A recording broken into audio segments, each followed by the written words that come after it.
grinding. But now the question remains, before we talk about his contract, will he be at training camp? Dan, what can we expect here?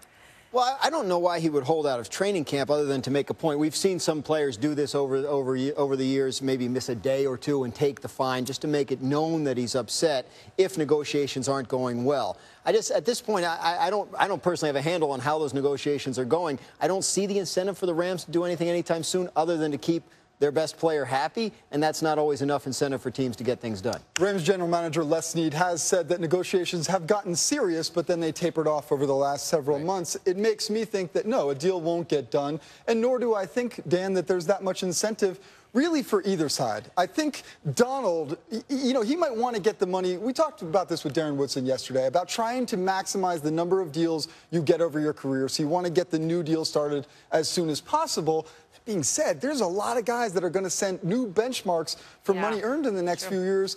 You got to be careful what you wish for. He's due to earn $3.2 million this upcoming season.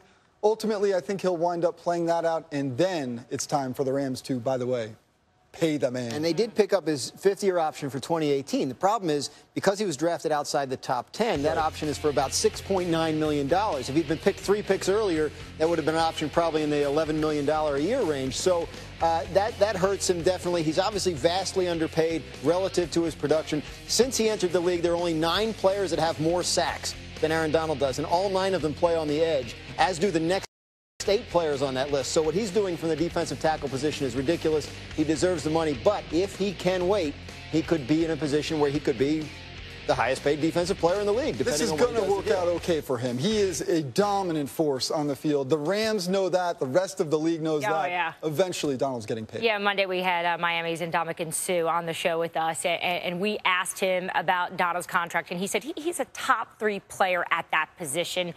He didn't say pay the man, but he basically was alluding, you got to pay the guy for the skills. So we'll see if he'll show up to camp on July 28th. That is definitely going to be a big story headed into training camp, and there's certainly other